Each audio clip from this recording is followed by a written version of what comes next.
ETF index mutual funds నేర్చుకుని stock మార్కెట్లో రాణించాలనుకుంటున్నారా? వెంటనే ఈ నెంబర్కి కాల్ చేయండి.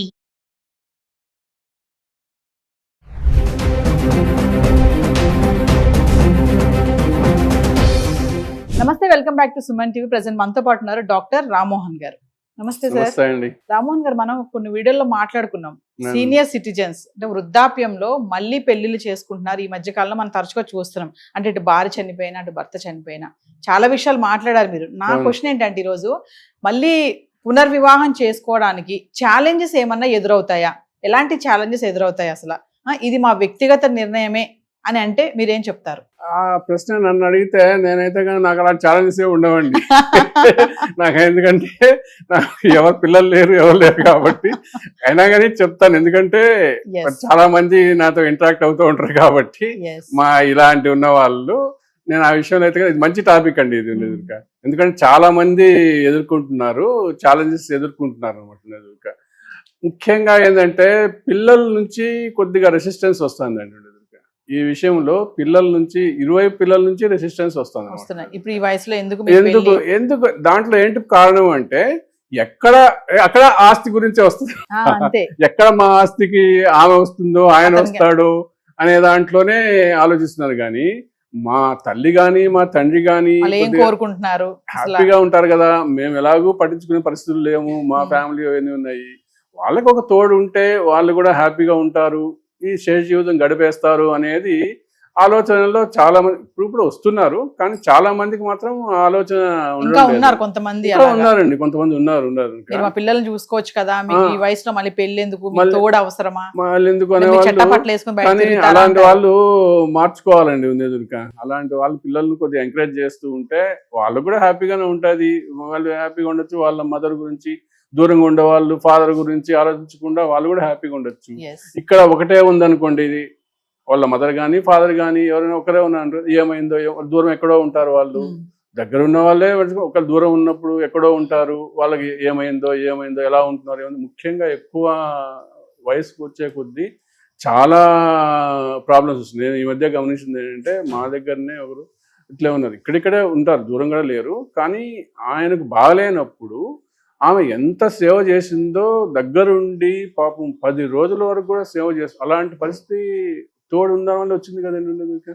తోడు లేకపోతే కన్నా అలాంటి ఇది. అందువల్ల ప్రతి ఒక్కరూ కూడా అలా ఆలోచనలో చేసుకోవాలండి. ఇంకా ఈ మధ్య ఏంటంటే కొంతమంది వీళ్ళు కూడా కొద్దిగా ఆలోచన ధోరణి మార్చుకోవాలండి. తోడు కావాల్సిన వాళ్ళు నాకు అవి కావాలి ఇవి కావాలా అనేది పెట్టుకోకుండా అది మెయిన్ ఎందుకంటే నాకు ఈ మధ్య అంటే మన సుమన్ టీవీలోనే చూసి ఒక అభిమాని కాల్ చేశారండి నాకు. ఎట్లా కష్టం మీద నా నంబరు కట్టుకొని కాల్ చేశారండి. సార్ మీరు ఈ మధ్య వీళ్ళ గురించి చెప్తున్నారు కదా, వీళ్ళకి తోడు కావాలా అది ఇది అని చెప్పి. నాకు కూడా నేను కూడా ఒంటరిగా ఉన్నాను సార్, నేను మీరు చెప్పిన క్వాలిటీస్ అని నాకు ఉన్నాయి సార్ అది అని చెప్పాను. ఇంటర్వ్యూలో చెప్పిన క్వాలిటీస్, మీరు చెప్పిన క్వాలిటీస్ అని ఉన్నాయి సార్ నాకు. నేను లేదండి, నేను డ్రైవింగ్ పక్కన అది లేదు సార్. ఆ ఏజ్ లో అండి ఒక విషయం చెప్పండి, అంటే అలా మాట్లాడుతుంటే కొంచెం రిలాక్సేషన్. అంతే కదండి, ఇప్పుడు పీస్ఫుల్నెస్ అంతే. ఇప్పుడు ఆమె కూడా ఏంటంటే లైట్ గా తీసుకోండి సార్, ఇప్పుడు అంతా అంటే హ్యాపీగా మీరు అట్లా మాకు అందరికి ఇన్స్పిరేషన్ గా మీరు చెప్తున్నారు. మీరు చెప్పిన క్వాలిటీస్ అంటే లేదండి నాకు డ్రైవింగ్ లేడీ కావాలంటే నాకు డ్రైవింగ్ రాదు సార్ అంటే వాళ్ళు ఏం చెప్పారంటే కొద్దిగా హ్యాపీగా చెప్పారు.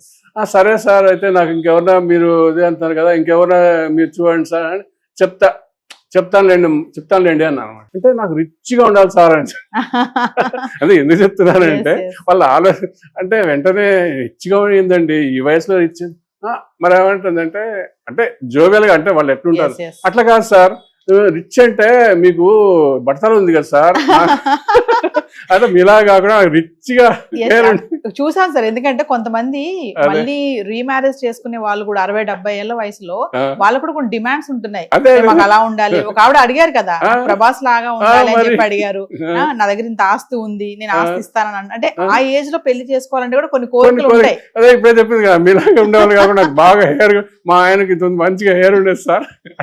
అంటే అంటే తప్పేం కాదనమాట ఎదురుక వాళ్ళ ఆలోచన ధోరణులు అటు ఉండడం తప్పేం లేదు, వాళ్ళకు నచ్చితే వాళ్ళు ఉంటారు, అట్లా కలిసి ఉండడంలో ఈ పిల్లలు కూడా సహకరించాలండి. అయితే కొంతమంది అండి రామ్మోహన్ గారు ఆ వయసులో పెళ్లి పక్కన పెడితే కొంతమంది పెళ్లి చేసుకోవడానికి ఇష్టపడట్లేదు, లివ్ ఇన్ రిలేషన్షిప్ లో ఉందామని కొంతమంది అంటున్నారు, అది ఎంతవరకు కరెక్ట్? అది ఇంకా బెస్ట్ అండి నా ఉద్దేశంలో. పెళ్లి అనే దానికంటే కూడా ఒక పిల్లలకు వాళ్ళకు భయాలు పోతాయి అనమాట. ఆ భయాలు మా తండ్రికి ఏమవుతుందో, మా తల్లి నా ఆశ అడవిక్కుంటూ అట్ట ఇట అని లేకుండా, ఇప్పుడు తల్లులు కూడా బాగా ఆస్తి సంపాదించుంటున్నారు, తండ్రులే కాదు. అందుకని ఎక్కడ ఆస్తి పోతుందో అని వాళ్ళ పిల్లలకి భయం లేకుండా లివింగ్ రిలేషన్ ఉన్నారనుకోండి, హ్యాపీగా ఉండొచ్చు. దాంతో ఏం లేదు. ఒక తోడు కావాలా, బయటికి పోవాలన్నా కానీ, ఒక షికార్లకు సినిమాలకు పోవాలన్నా కానీ, ఏదైనా టూర్స్ వెళ్ళాలన్నా కానీ కలిసి వెళ్ళొచ్చు, ఉండొచ్చు. అంటే కేవలము పెళ్లి చేయకపోవడానికి కారణం డబ్బే అంటారా? అంటే ఆస్తి పోతది అదే కారణమా? మోస్ట్ ఆఫ్ ది రీజన్ ఇదే అండి.